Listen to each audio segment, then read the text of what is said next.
안녕하세요. 저는 30대 남자입니다. 저는 결혼한 지 몇 년 되지 않은 유부남이에요. 저는 바로 얼마 전까지만 해도 제 인생에서 가장 잘한 일은 아내와 결혼한 일이라고 생각했습니다. 그 정도로 저는 아내를 사랑했어요. 아내와 저는 분위기 좋은 카페에서 처음 만났습니다. 아내는 카페에서 빵과 커피를 만드는 직원이었고, 저는 그 카페 근처 자동차 회사 본사에 다니고 있었습니다. 아내가 일하는 카페에 갔다가 제가 아내에게 첫눈에 반해버리고 만 거예요. 그때부터 저는 매일 쇼피숍에 얼굴 도장을 찍으며 아내와 친해지려고 갖은 노력을 했습니다. SNS로 친구부터 시작해서 결국은 사귀게 됐어요. 사실 처음엔 아내가 마냥 좋아서 사귀게 되면 모든 게 술술 풀릴 줄 알았습니다. 사실 저는 직장에서 자리도 잡았고 부모님도 하루빨리 제가 장가 가길 바라셔서 아내와 결혼을 전제로 만나고 싶었는데 아내는 결혼에 전혀 관심이 없더라고요. 처음부터 나는 결혼 생각 없다고 했잖아. 자기, 자꾸 나한테 결혼하자고 조르면 나 자기랑 헤어질 거야. 결혼하자는 말을 하면 아예 저와 헤어질 거라고까지 말을 하니 더는 무서워서 말 못하겠더라고요. 그런데 아내를 만나면 만날수록 결혼 생각이 없다는 아내의 말을 믿을 수가 없었습니다. 옆에서 보면 아내는 결혼하면 참 잘 살 여자였거든요.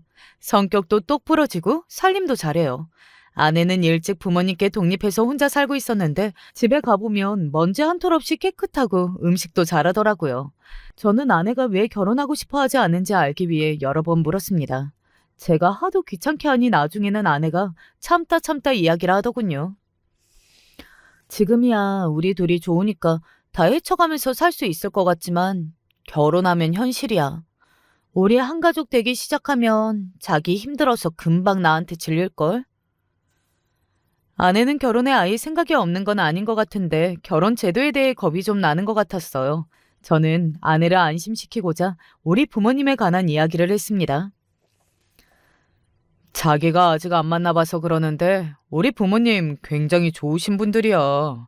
아버지는 초등학교 교장으로 계시다가 최근에 퇴임하셨고 어머니는 가정주부셨는데 굉장히 자상하고 좋으셔. 자기 보면 엄청 예뻐하실 거야.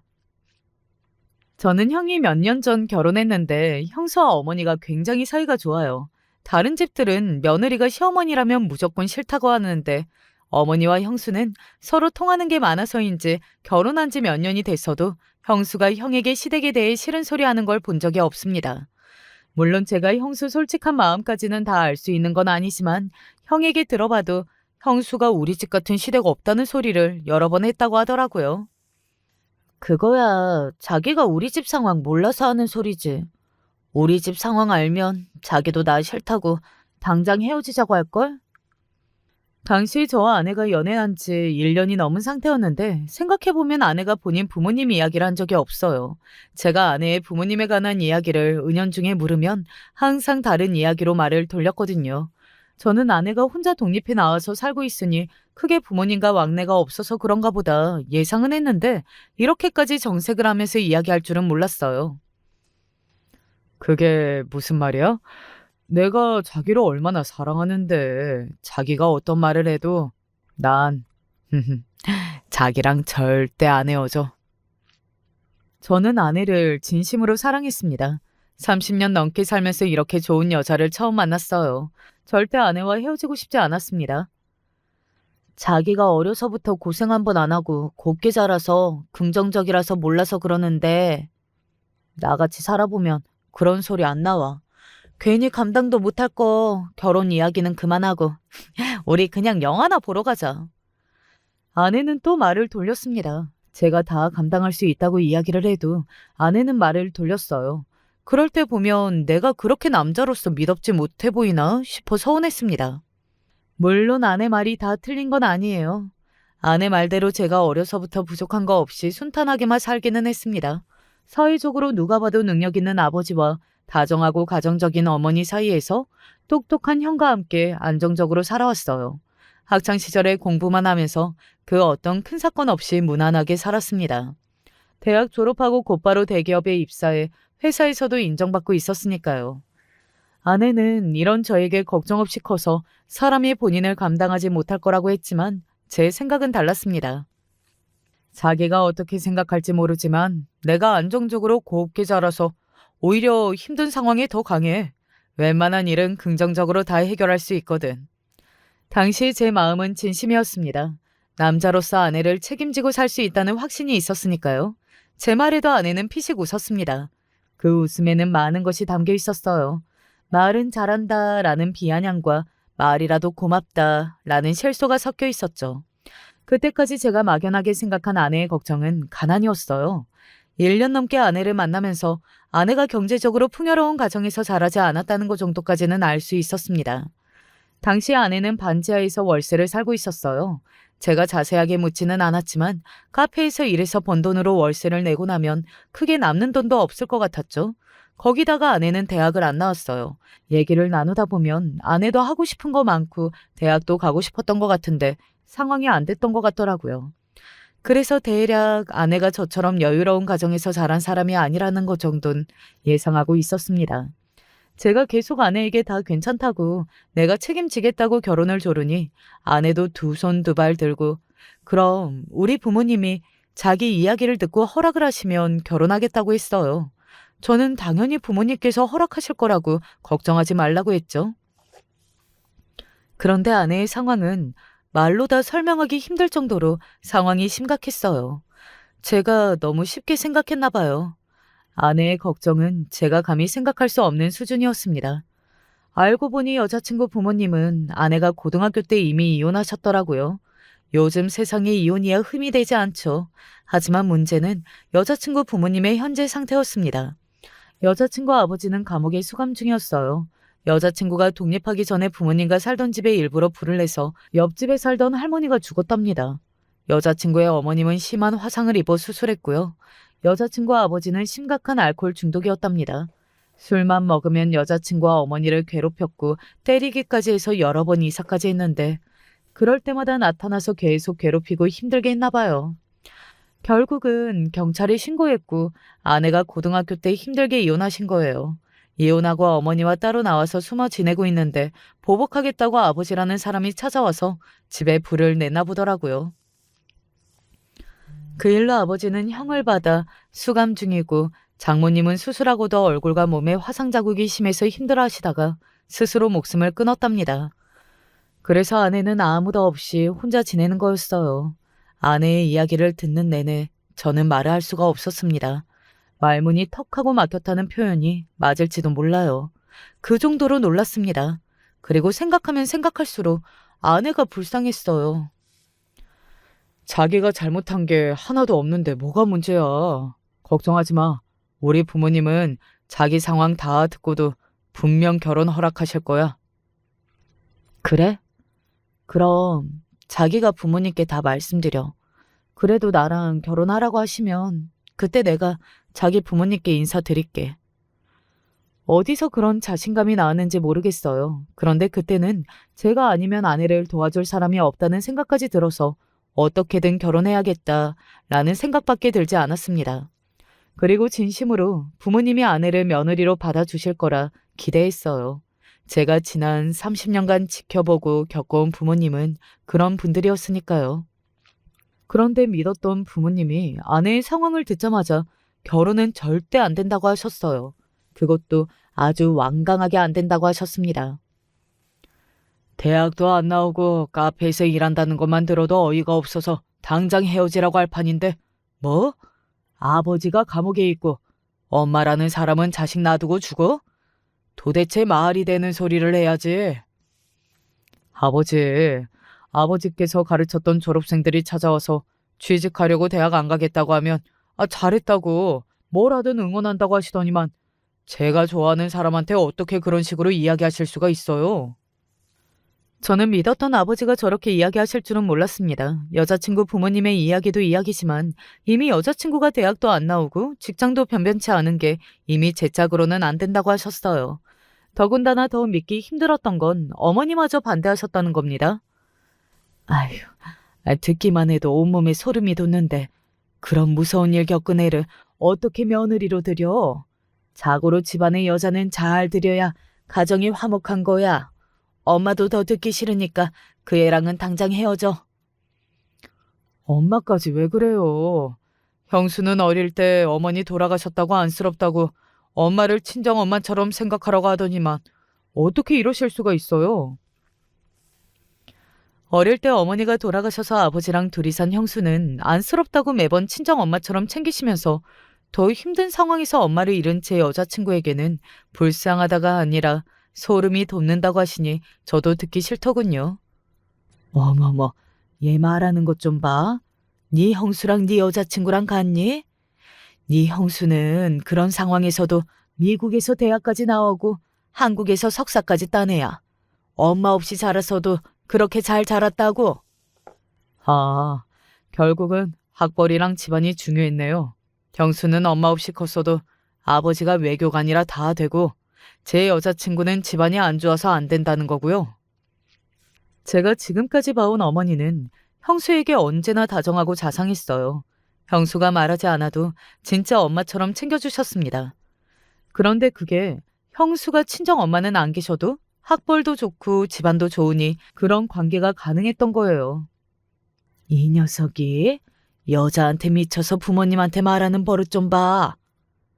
어머니 아버지가 몰라서 그렇지. 우리 진영이도 착하고 똑똑하고 잘 자랐어요. 만나보지도 않고 그렇게 마음대로 판단하시면 어떡해요.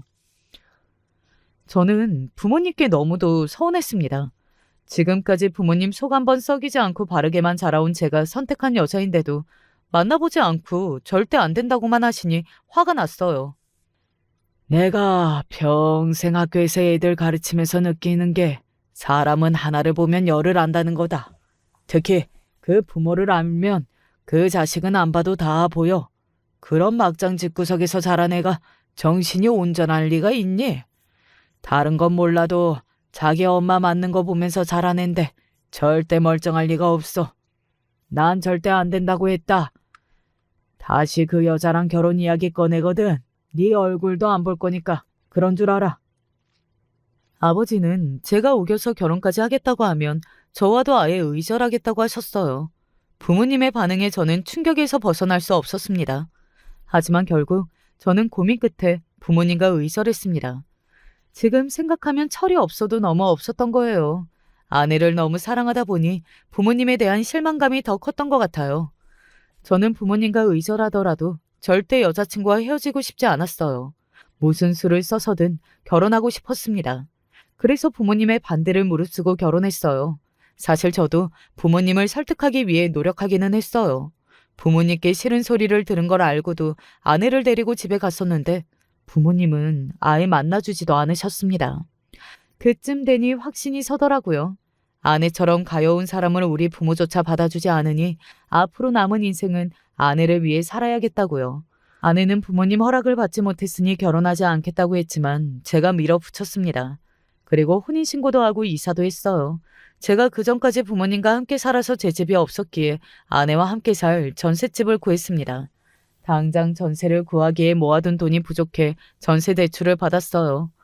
혼인신고를 해야 전세 대출이 된다고 해서 아내를 설득해 혼인신고부터 했습니다. 식은 올리지 못했지만 그래도 아내와 저는 정식 부부가 됐습니다. 아내도 부모님이 안 계신 거나 다름없고 저도 부모님과 의절하고 살다 보니 아내와 저는 매일 둘이 붙어 있었습니다. 명절이나 무슨 날이면 더 부모님 생각이 나서 그런 날이면 무조건 아내와 여행을 다녔어요. 그렇게 매일매일 둘이 함께 지내다 보니 아내는 저와 결혼해서 행복하다고 했습니다. 주변에 내 친구들은 명절이다 김장이다 매일 시댁 욕하면서 결혼한 거 너무 후회한다는데 나는 매일 자기랑 둘이서만 알콩달콩 사니까 너무 좋아. 시댁 스트레스도 없고. 농담인지 진담인지 아내는 시댁이 없어서 너무 편하고 좋다고 했습니다. 시부모님한테 잘 보이려고 노력 안 해도 되고 잔소리하는 사람도 없어서 좋다고요. 아내가 그럴 때마다 저는 애써 웃어넘겼지만 마음은 좋지 않았습니다. 아내와 둘이 사는 건 너무 행복하고 좋으면서도 시간이 흐를수록 부모님 생각이 많이 났어요. 명절이나 부모님 생신날이 되면 아내와 좋은 시간을 보내다가도 혼자 우울한 생각이 들었습니다. 부모님은 어떻게 지내실까 걱정도 되고요. 그러다 일이 좀 있었어요. 형에게 갑작스레 연락이 왔는데 아버지께서 교통사고가 나서 돌아가셨다는 거예요. 저는 심장이 쿵 하고 내려앉는 것만 같았습니다. 아버지께서 돌아가셨던 날이 제 인생에서 제가 가장 많이 울었던 날일 거예요. 정말 주체할 수 없이 눈물이 났습니다. 그때만 생각하면 아직도 꿈을 꾸고 있는 것 같아요. 병원에 누워 계시던 아버지, 그리고 그 옆에 쓰러져 울고 계신 어머니, 병원 복도에서 여기저기 통화를 하며 장례식장을 알아보는 형의 목소리도 하나도 들리지 않고 저는 하루 종일 귀가 멍하고 귓속에서 웅거리는 소리가 들렸어요. 그 정도로 정신이 없었습니다. 하지만 제가 넋을 놓고 있을 수는 없었어요. 아버지 장례식장에서 어머니와 아내, 그리고 형과 형수는 모두 처음 만났습니다. 어머니는 아내 얼굴을 아예 쳐다보지도 않으셨고 아내도 이 상황이 불편한지 남처럼 자꾸만 자리를 피했어요. 그런 아내가 걱정되면서도 저는 어머니가 더 마음이 쓰여서 조심스레 아내에게 부탁했습니다. 자기도 많이 불편하고 힘든 거 아는데 우리 집 식구들은 지금 상상도 할 수 없을 정도로 너무 힘들어하고 있으니까 자기가 조금만 이해하고 우리 어머니 좀 챙겨줘. 장례식 끝나면 내가 어머니한테 정식으로 인사하고 지금까지 있었던 일 제대로 사과드릴게. 저는 어머니의 얼굴을 보는 순간 바로 알았습니다. 내가 불효를 저질러도 너무 큰 불효를 저질렀구나. 아무리 아내가 좋고 결혼을 하고 싶었어도 그렇게 막무가내로 굴었으면 안 되는 거였는데 내가 잘못 판단했다는 걸 그제야 알았어요. 그런데 제 마음을 전혀 알 리 없는 아내는 저를 원망했습니다. 사과? 우리가 뭘 잘못했다고 사과를 해. 아버님이 자기랑 나랑 결혼하면 의절이라고 먼저 이야기하시면서 만나주지도 않으셨잖아. 자기랑 나랑 사는 게 더 좋아서 선택해놓고 이제 와서 사과하면 내가 뭐가 돼? 그리고 아버님 돌아가신 게 내 잘못이야? 어머님은 왜 내 얼굴도 제대로 안 보시는데? 어머니야, 갑자기 아버지가 돌아가셨으니 정신이 없으셔서 그런 거지. 상황이 상황이니까 자기가 조금만 이해해줘. 장례식장에서 아내를 보고도 아는 척을 안 하시는 어머님에게 아내도 많이 서운했는지 서러움을 토해내더라고요. 이래저래 저도 마음이 아프고 정신없는 와중에 아내까지 챙기느라 힘들었습니다. 저는 장례식 내내 마음이 불편하고 곤란했습니다. 아내뿐만 아니라 어머니까지 저를 나무라셨거든요. 여기에 쟤를 데리고 오면 어떡해? 너 꼴을 보면 아버지가 눈이라도 편히 감으시겠니?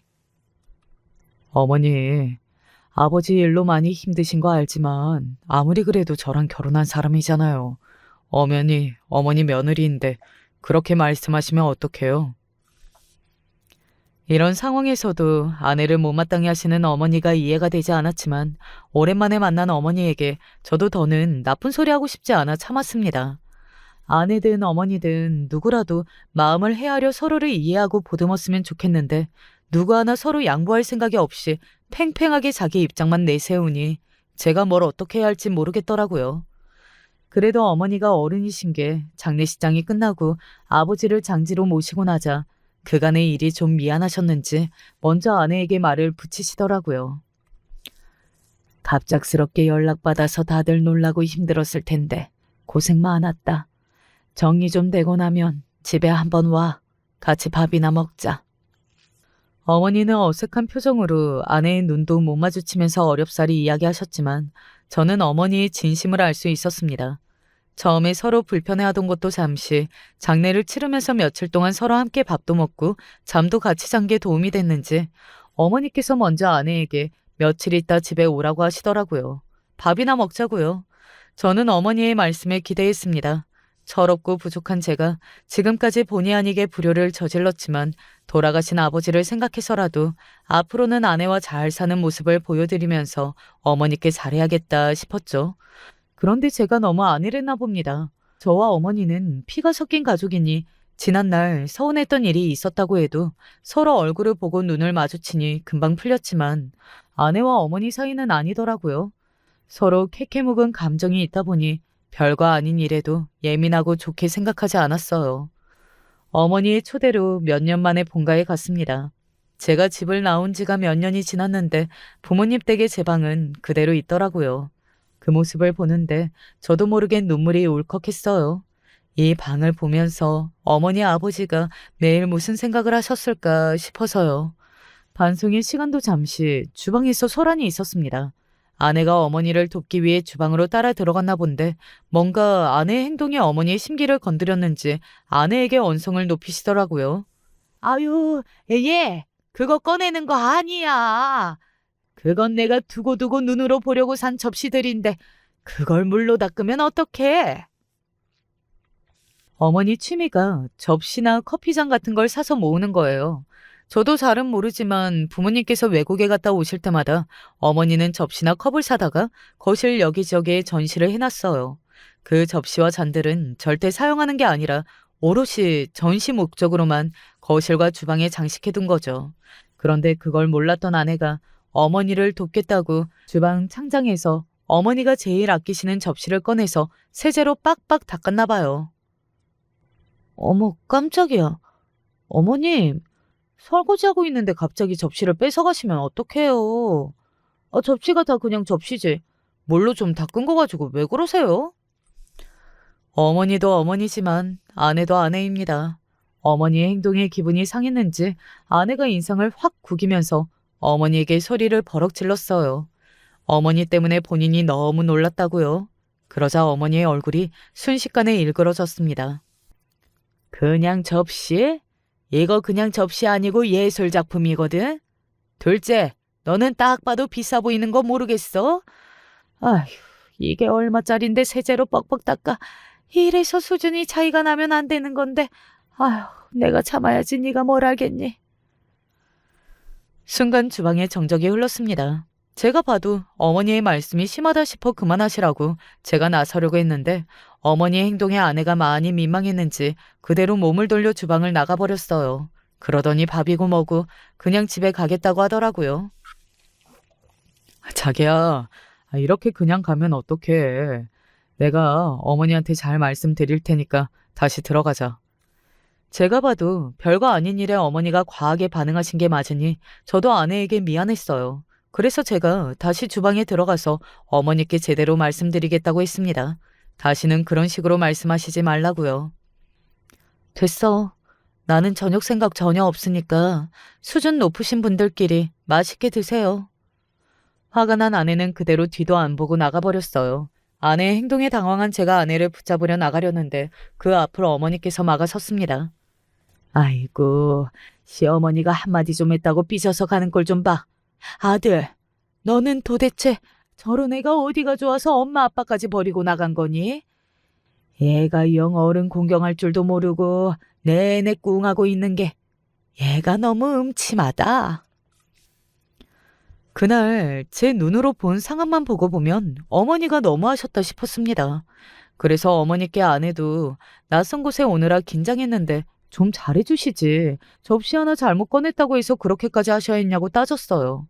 저도 아내도 어머니도 아직 한 가족이라는 게 익숙하지 않은 상황에서 꼭 그렇게 쌀쌀맞게 하셨어야 했는지 저도 좀 서운했거든요.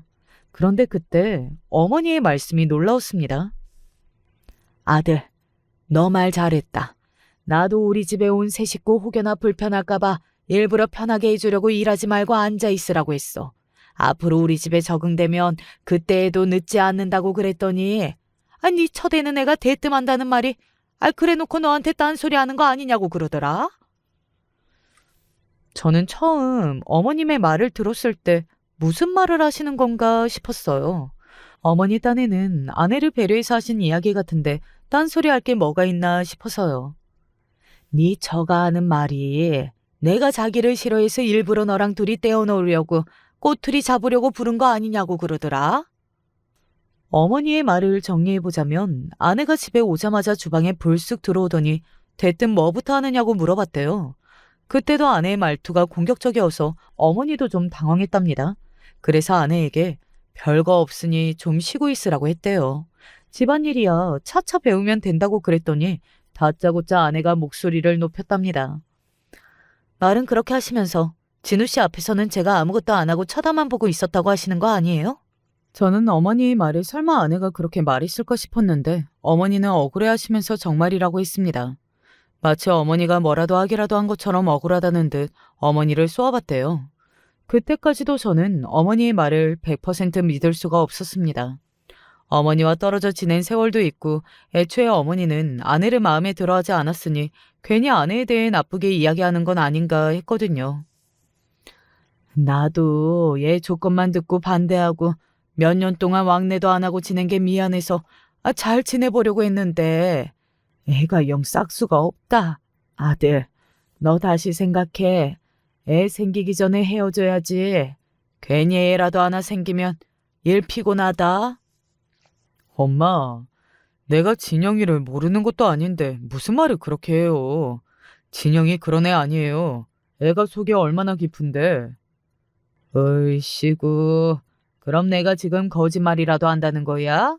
아, 걔가 분명 나를 이렇게 여우 같은 눈으로 째려봤다니까. 저는 한숨이 절로 나왔습니다. 어머니는 아내를 단단히 오해하고 있었어요.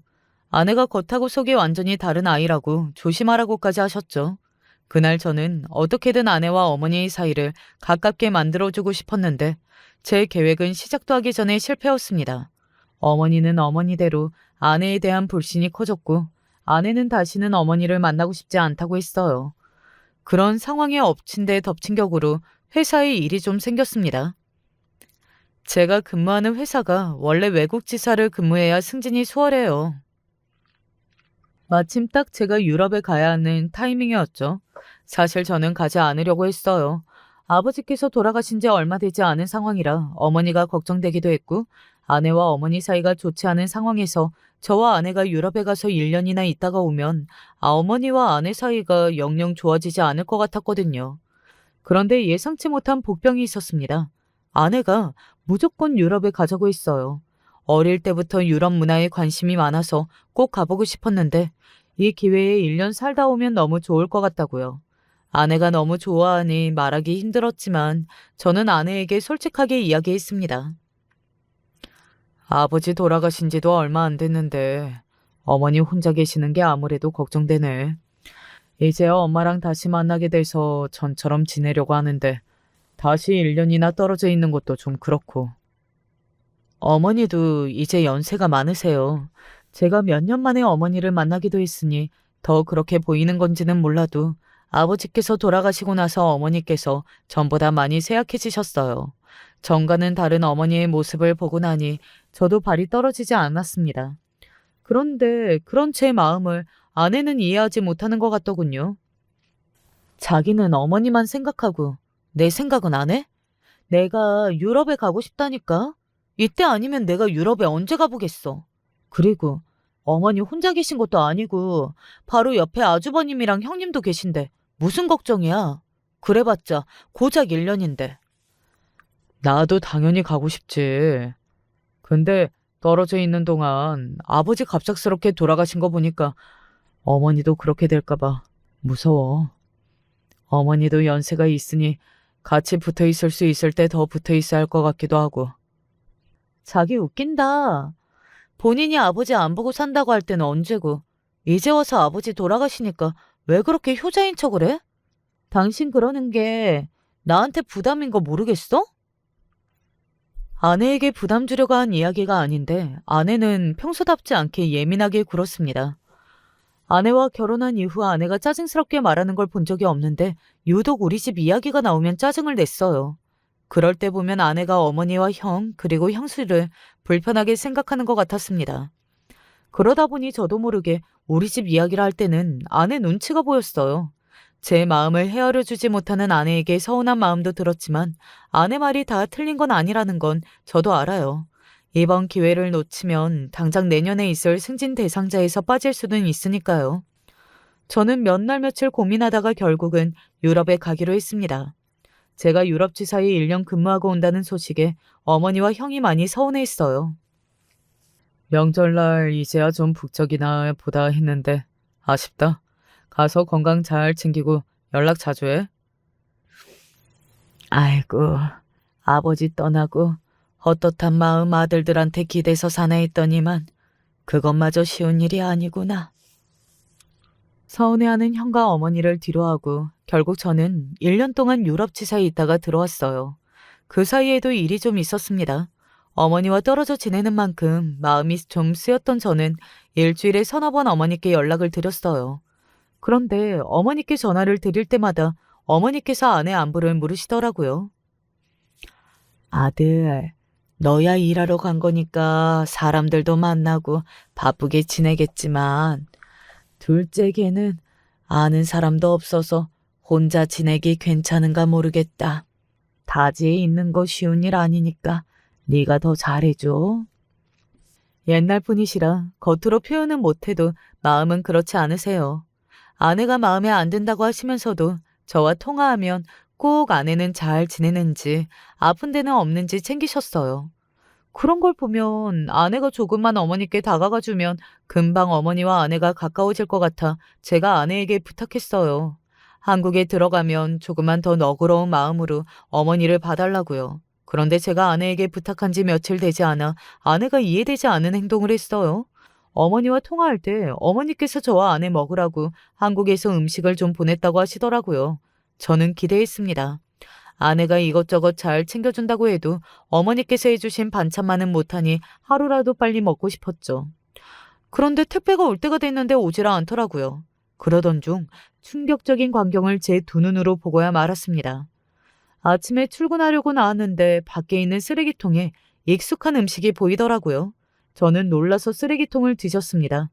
그런데 예상대로 한국에서 온 음식이었습니다. 익숙한 반찬통과 주소가 적힌 택배 박스에 익숙한 어머니 글씨가 보였어요. 저는 화가 나서 출근하는 것도 있고 쓰레기통에서 주운 통을 들고는 집으로 들어가 아내에게 따졌습니다. 엄마가 택배 보낸 거 자기가 받아놓고 나한테 말도 안 한 거야? 그래 놓고 이 아까운 걸 다 쓰레기통에 버린 거냐고. 너무 화가 나서 손이 덜덜 떨렸습니다. 그런데 제 반응에도 아내는 별로 놀라지도 않더군요. 그러면서 하는 말이 기가 막혔어요. 당신 그거 먹어봤어? 김치는 너무 쉬워서 도저히 먹을 수가 없고 다른 반찬들도 오는 길에 다 터져서 난리도 아니야. 더러워서 그걸 어떻게 먹어? 한국에서 긴 시간을 오느라 김치도 다 쉬고 반찬도 다 뒤섞여서 더러워서 그냥 버렸답니다. 저는 순간 제 귀를 의심했어요. 제 아내가 맞나 싶어서요. 제가 함께 살아온 아내는 누군가 정성으로 만든 음식을 절대 버릴 사람이 아니에요. 그때의 실망감은 말로 다 못합니다. 평상시에 안 그런 아내가 어머니와의 일이 생기면 왜 저렇게 예민하게 구는 건지 이해할 수 없었죠. 아내와 함께한 일에 처음으로 제가 화를 냈습니다. 그리고 반찬은 제가 다 먹을 테니 그냥 그대로 두라고 하고 출근했어요. 그때부터였던 것 같아요. 아내와의 관계가 달라지기 시작한 거 말이죠. 한번 아내에게 실망하고 나니 회복되기 어려웠습니다. 저는 아내에게 서운한 게 점점 더 많아졌고 아내는 그런 저를 이해하지 못했어요. 유럽에서도 서로 정과는 다르게 대면대면 지내다가 그대로 한국에 들어와서도 관계가 호전되지 않았습니다. 한국에 들어온 이후에도 아내는 별반 달라지지 않았어요. 저는 어머니와 형부터 보고 싶어서 귀국하자마자 뵈러 가겠다고 했는데 아내 반응이 영 시큰둥하더라고요. 그러더니 결국은 어머니 댁에 가지 않겠다고 했습니다. 가고 싶으면 자기나 다녀와. 나는 그냥 집에 있을래. 1년 만에 한국에 들어온 건데 며느리가 당연히 인사드리러 가야지. 자기가 우리 엄마 불편해하는 건 아는데 그렇다고 자꾸만 피하다 보면 평생 가까워지지 못할 거야. 자기는 몰라서 그래. 나 미워하는 사람이랑 마주보고 앉아서 얘기 나누는 게 얼마나 힘든 줄 알아? 어머님 만날 때마다 처음부터 나 반대하고 안 좋아하셨던 것만 생각나는데 그럼 어떡해? 아내는 또 그 얘기였습니다. 아내는 어머니 이야기만 나오면 처음 우리가 만났을 때 결혼 허락하지 않으셨다는 말만 해요. 그때 너무 서럽고 자존심 상해서 어머니 얼굴만 보면 그때가 떠오른답니다. 또 그 얘기야? 벌써 몇 년이 지났는데 언제까지 그때 이야기만 할 거야? 그때야 어머니도 자기를 몰랐으니까 그런 거지. 아, 나도 모르겠다. 안 갈 거면 말아. 나 혼자 갔다 올게. 저도 할 만큼 했습니다. 유럽에 있는 동안도 중간에 한번 한국에 들어온 적이 있었어요. 그때도 어머님이 어깨 수술해서 병원에 입원해 계실 때라 아내와 어머님을 뵈러 가려고 했는데 아내는 가기 싫다고 해서 그때도 저만 병원에 가서 얼굴을 뵙고 왔거든요. 그런데 한국에 와서도 아예 안 보고 살 것처럼 저러니 저도 답답하더군요. 그날도 어머님은 속상해하셨어요. 아내도 함께 올 줄 알았는데 저만 왔으니까요. 거기다가 저도 놀란 게 어머님께서 눈물까지 보이셨습니다. 내가 지난 1년 동안 생각을 좀 해봤는데 내가 잘못하긴 한 것 같아. 네가 그렇게 좋다는데 부모가 돼서 응원해주지는 못할 망정 보지도 않고 싫다고 했으니 진영이 걔가 얼마나 속상했겠어. 엄마가 앞으로는 안 그럴게. 진영이 보면 제대로 사과도 하고. 어머님 성격에 정말 많이 노력하신 거예요. 평생 누구한테 싫은 소리 한 번 들은 적 없이 사신 분인데 며느리에게 당신이 미움받고 있다고 생각하셨는지 속상하셨나 보더라고요. 그러시면서 앞으로는 당신이 며느리에게 먼저 다가가 노력해보겠다고 했어요. 저는 그런 어머님께 감사했습니다. 남편인 저도 아내의 마음을 다 알지 못하고 노력만 하라고 다그쳤는데 그래도 어머님이 아내의 마음을 이해해주니까요. 더군다나 어머님은 아내를 주겠다고 성치도 않은 팔로 이것저것 음식을 해놓으셨더라고요. 우리 집 며느리로 들어온 지가 언젠데 내가 우리 둘째 며느리가 뭘 좋아하는지도 모르고 있더라. 그냥 내 생각대로 요즘 젊은 사람들이 좋아하는 것들로 했는데 입에 맞을지 모르겠다. 이거 다 싸서 둘째 가져다 줘.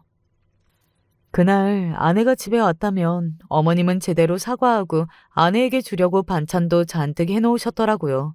아직 다 낫지 않아 성치도 않은 어깨로 말이죠. 그 모습에 저도 마음이 뭉클하고 죄송하기만 했습니다. 그래서 집에 오자마자 어머니께서 하신 이야기를 아내에게 전달하고 다음엔 꼭 같이 가자고 했어요. 그때는 아내도 마음이 조금 움직이는 것 같아 보이더라고요.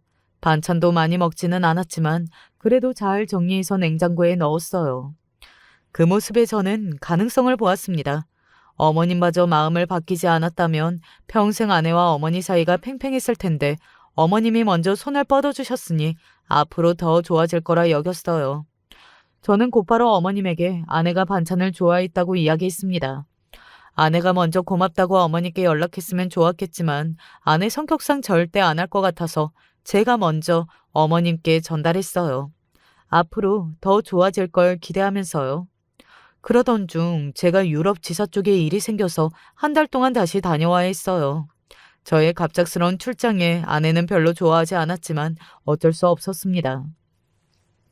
이번 주에 같이 부동산 가서 가게 자리 보고 계약하기로 해놓고 갑자기 이러면 어떡해? 아내가 원래도 빵을 만들던 사람이다 보니 유럽에 있는 동안도 학원에 다니면서 공부했어요. 제가 한국에 들어오면 빵집을 차려주겠다고 아내와 약속했거든요. 아내가 저를 위해 1년이나 같이 외국에 나가 내조를 해줬으니 저로서는 그 정도는 당연히 해줘야 한다고 생각했어요. 그래서 아내가 미리 받은 가게를 주말에 같이 보고 계약하기로 했는데 출장이 너무 갑자기 잡혀서 갈 수가 없었죠. 저는 아내에게 연신 미안하다고 사과를 하고 양해를 구했습니다. 출장에 다녀오자마자 바로 같이 가자고요. 출장 가기 전까지 아내는 기분이 상해 있었어요. 아무래도 저와 외국에 있는 동안 1년이나 일을 쉬었으니 본인도 하루빨리 가게를 차리고 싶었을 거예요. 하필이면 또 제 일 때문에 가게 오픈 준비가 미뤄지니 저도 너무 미안하더라고요. 그런 상황들이 아내에게 미안해서 출장을 가기 전에 제가 어머니께 이야기했어요. 그 일로 아내가 좀 속상해한다고요. 그러자 어머니께서 당신이 같이 아내와 부동산에 다녀오면 안 되냐고 했습니다. 어머니께서 저를 낳기 전까지 원래 인테리어 회사에서 디자이너로 일하셨어요. 그러다 보니 저를 낳고도 종종 주변에 가게를 하시는 분들 인테리어를 도와주기도 하셨어요. 어머니는 아내에게 뭔가 도움이 되고 싶어 만나고 싶으셨던 것 같아요. 어머니의 말을 듣고 제가 아내에게 언뜻 이야기를 했는데 아내의 반응이 썩 좋지 않았습니다. 제가 말을 하자마자 곧장 자기가 알아서 하겠다고 하더라고요. 저는 괜히 저도 없는데 어머니와 아내가 둘이 만났다가 괜한 일이라도 생길까봐 어머니께 괜찮다고 나중에 제가 한국에 들어가서 계약하게 되면 그때 도와달라고 대충 둘러댔습니다. 그런데 짧다면 짧고 길다면 긴 한 달 동안 충격적인 일이 생겼더군요. 제가 출장에 다녀와 집에 갔더니 아내가 제 얼굴을 제대로 쳐다보지 않았어요. 저는 당연히 출장 전에 있었던 일로 아내가 아직도 삐져 있는 줄 알았습니다. 제가 출장 중에 전화해도 아내가 시큰둥하게 전화를 받았거든요. 그런데 이상한 건 그때부터였습니다. 어머님을 뵈러 가려고 연락을 드렸더니 어머님 목소리가 이상했어요. 감기에 걸리신 것처럼 목소리가 잠겨서 목소리를 떨었습니다. 엄마? 감기 걸렸어요? 목소리가 왜 그렇게 덜덜 떨려요? 어디 안 좋으신 거면 저랑 같이 병원에 가요. 누가 봐도 아픈 목소리가 분명한데 어머니는 아니라고 그냥 좀 피곤해서 그런다고 집에서 쉬고 싶으니 저에게 오지 말라고 하셨습니다. 저는 이상해서 형에게 바로 연락했어요. 어머니가 아무리 몸이 아파도 한 달 만에 출장에서 돌아온 저에게 오지 말라고 할 리가 없는데 절대 오지 말라고 하는 게 이상했거든요. 그런데 형 말이 어머니께서 일주일 전부터 이상하게 형에게도 오지 말라고 하셨답니다.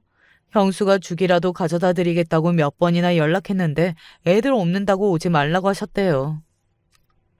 안 그래도 우리도 주말에 찾아뵈려고 연락드렸더니 몸살 기운이 있다고 오지 말라고 하셨어. 애들 감기 옮는다고. 형이야 애들이 있으니 행여나 감기에 옮기기라도 할까봐 오지 말라고 하셨나 보더라고요. 그런데 주말이 지난 지 벌써 거의 일주일이 됐는데 아직도 목소리가 안 나올 정도로 안 좋은 게 저로서는 걱정이 돼서 가만히 있을 수가 없었습니다. 저는 곧장 어머니 댁으로 향했어요. 아내와 함께요. 저는 당연히 아내가 같이 안 간다고 할 줄 알았는데 제가 형하고 통화하는 소리를 듣더니 갑자기 같이 가자고 하더라고요. 저야 아내가 어머니 걱정을 해주는 것 같아 고마웠습니다. 가는 길에 죽이랑 과일을 사서 갔어요. 일주일이나 혼자 계셨으면 제대로 식사도 못 하셨을 것 같아서요. 그런데 한 달 만에 만난 어머니의 모습은 충격적이었습니다. 저와 아내가 어머님 댁 번호키를 누르고 들어가자 어머님이 우리를 보고 화들짝 놀라 얼굴부터 가리셨어요. 저는 놀라서 어머니께 왜 그러시냐고 물으며 다가갔습니다. 그런데 그때 어머니가 좀 이상했습니다.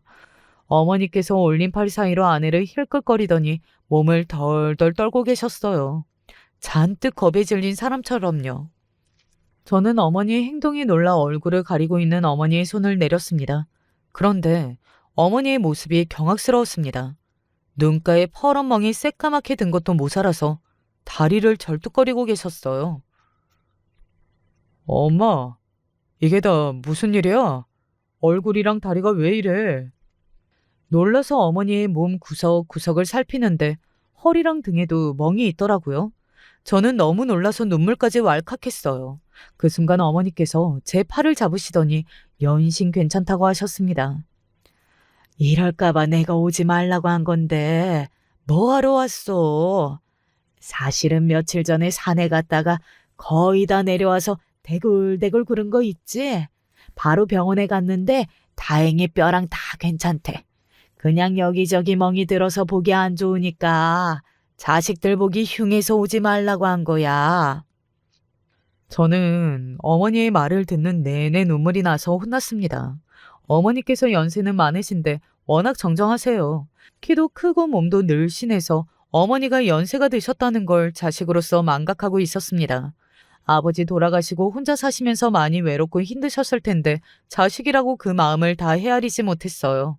주말마다 혼자 심심하시니 동네 산에 다니셨던 것 같은데 그때 발을 헛디뎌서 넘어지셨나 봐요. 그날 저는 어머니와 저녁까지 먹고 주무시는 것까지 보고 집에 왔습니다. 어머니께서는 아직도 아내 눈치가 보이시는 건지 연신 아내와 눈도 못 마주치시며 집에 가라고 했지만 제 마음이 편하지 않아 그렇게 했어요. 그런데 며칠 뒤 이상한 점을 하나 발견했습니다. 아내와 빵집 계약을 하러 가기 전에 부동산과 통화할 내용이 있어 아내 휴대폰에서 부동산 전화번호를 찾고 있었어요. 그런데 어머니께서 산에 갔다가 넘어지셨다던 주말 아침에 어머님이랑 아내가 통화한 기록이 있더라고요. 저는 이상해도 너무 이상하다고 생각했습니다. 아내와 사는 동안 단 한 번도 어머니와 아내가 통화한 적이 없는데 제가 없는 동안 어머니와 통화했다는 게 아무래도 이상해서요. 그리고 어머니 댁에 다녀온 이후 내내 찝찝했던 기분도 한몫했습니다. 어머니께서 유난히 아내의 눈치를 본다는 느낌이 들었거든요. 사실 눈치라기보다 겁에 질린 것 같아 보이기는 했어요. 그래서 아내에게 슬쩍 물었습니다. 제가 없는 동안 어머니와 통화한 적이 있냐고요.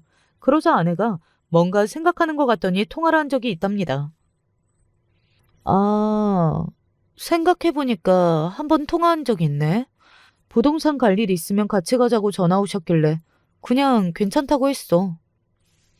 아내가 너무나 대수롭지 않게 이야기하길래 조금 찜찜하긴 해도 그냥 그런가 보다 했습니다. 그런데 며칠 뒤 생각지도 못한 장소에서 저의 이 찜찜한 기분이 정리되고 말았어요. 저희가 다세대 주택 2층에 살아요. 1층의 건물 주인 아저씨가 식당을 운영하세요. 퇴근하고 계단을 올라가려고 하는데 건물 주인 아저씨가 저를 보더니 뭔가 할 말이 있는지 쭈뼛거리시더라고요.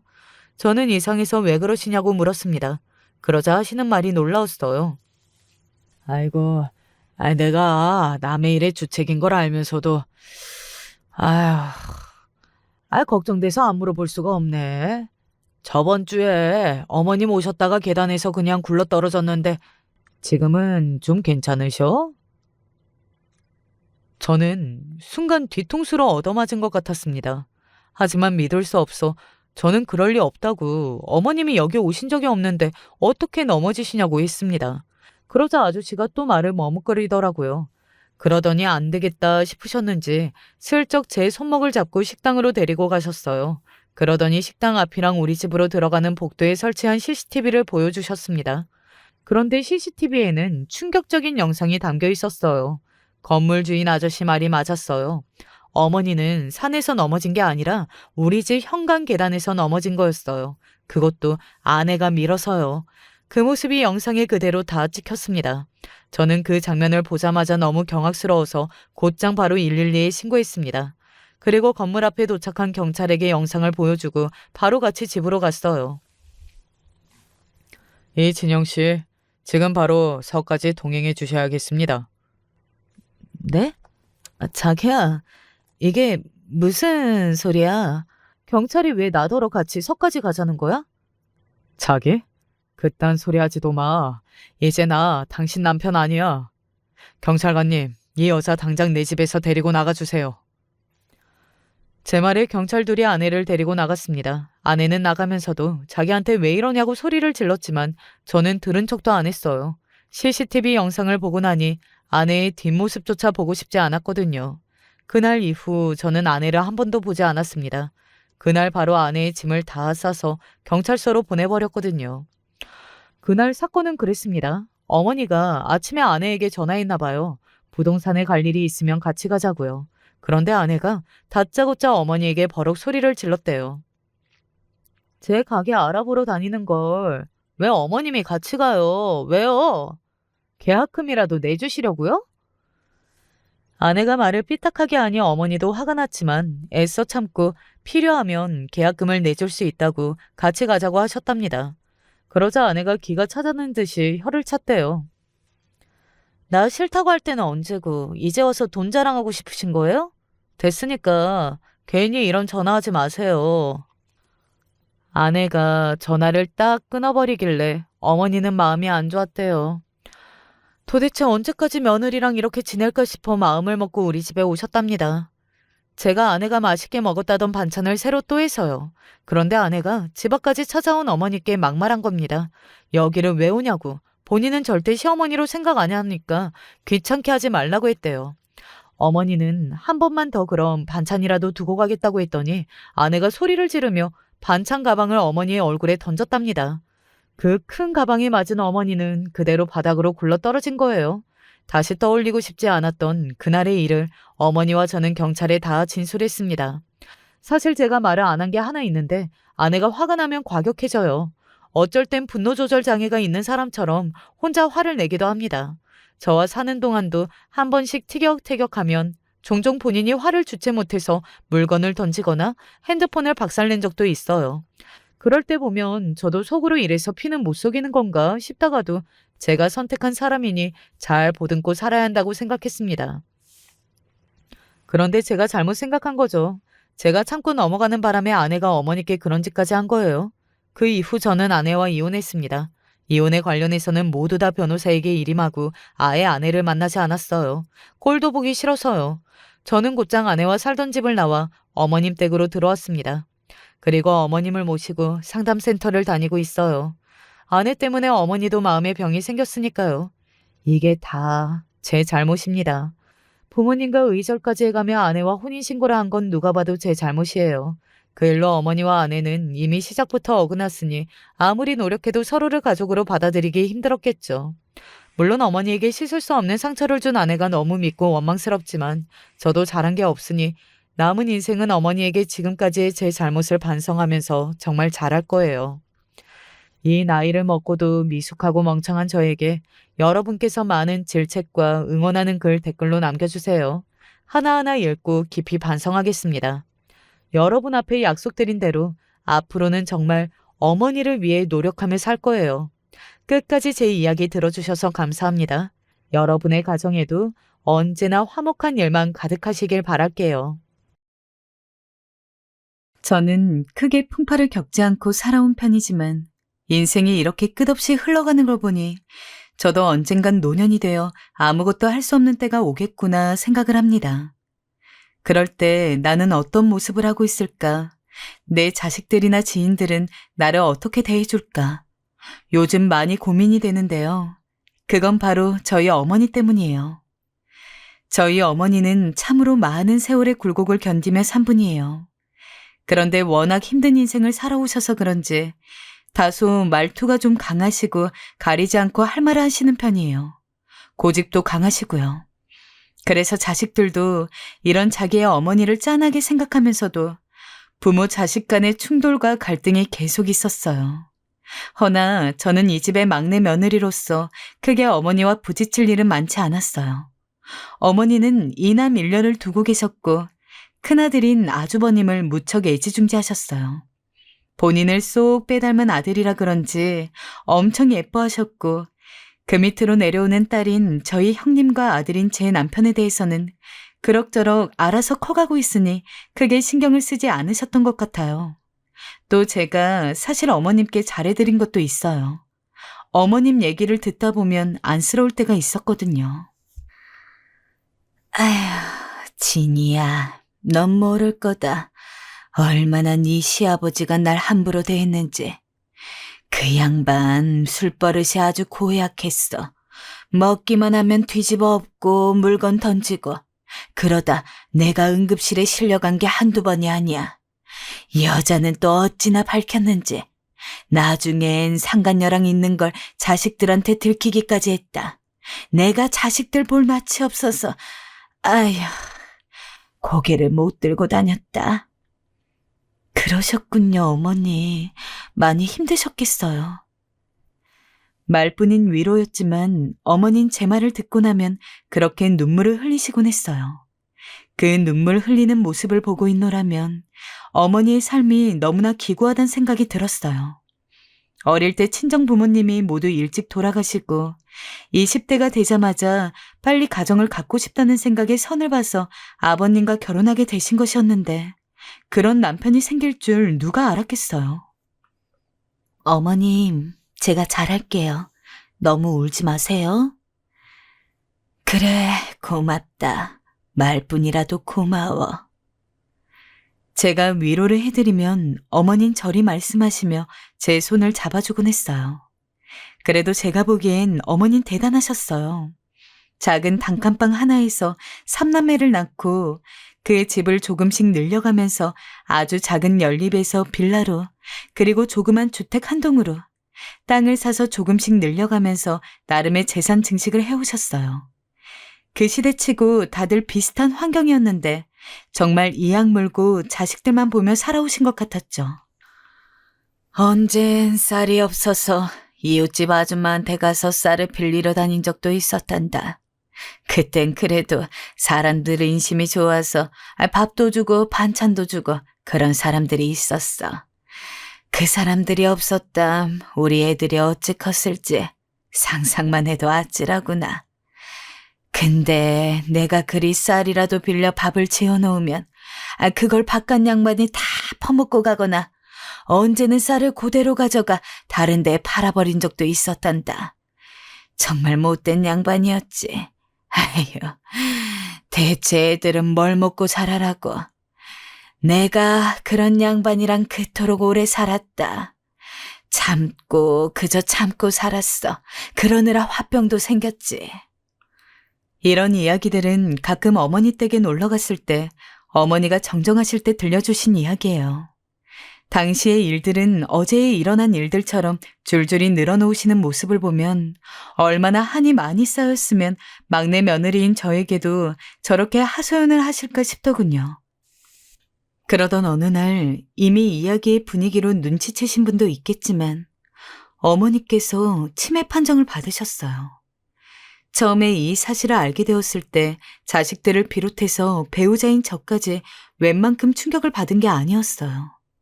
어머니도 견딜 수 없으셨는지 갑작스레 모든 것에 대한 원망을 늘어놓기 시작하시더군요. 내가 평생 니들 뒷바라지하다 고생만 하다가 이 지경이 되었구나.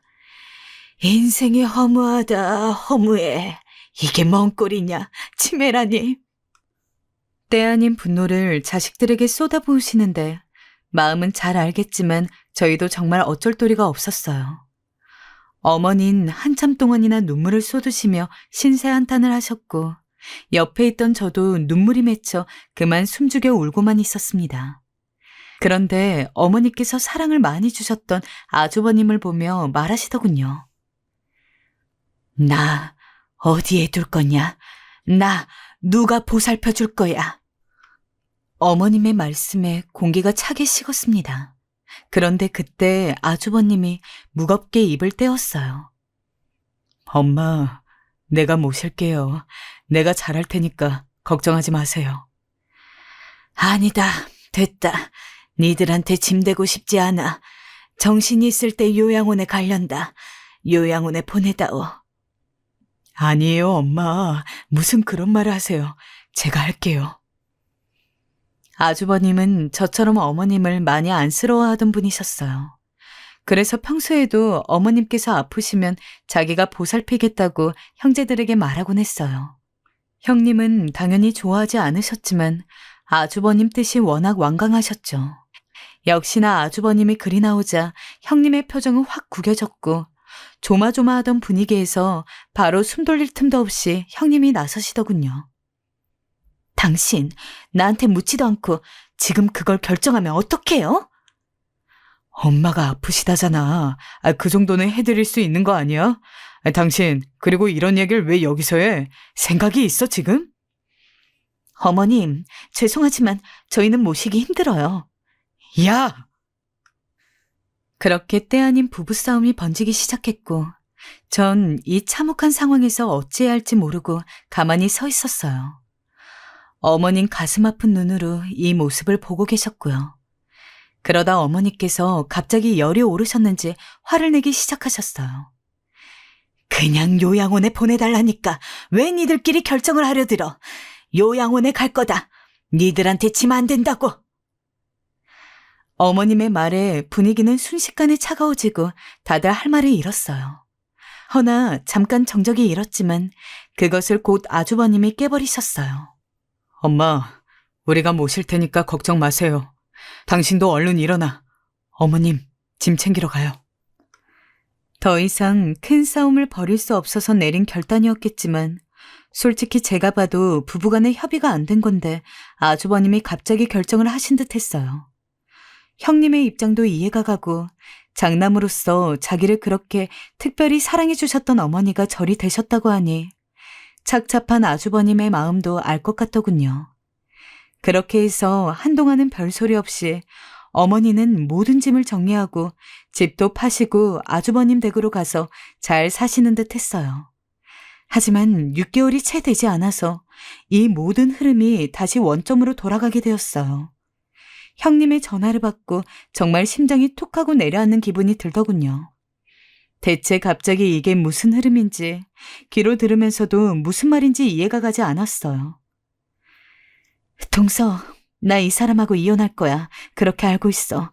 일단은 다들 우리 집으로 오시라고 해. 네? 이혼이요? 아니, 형님, 그게 무슨 말씀이세요? 이혼이라뇨. 자식 있어도 도저히 이 사람이랑은 못 살겠다 싶어. 아무튼 좀 이따 봐. 두 분은 결혼 10년 차였고 조카들도 둘이나 있어요.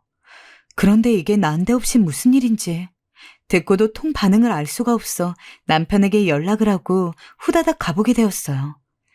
상황을 들어보니 어머니와 같이 살면서 때 아닌 시집살이를 하게 된 형님이 못 견디고 결국 저런 결론을 내리게 되신 것이더군요.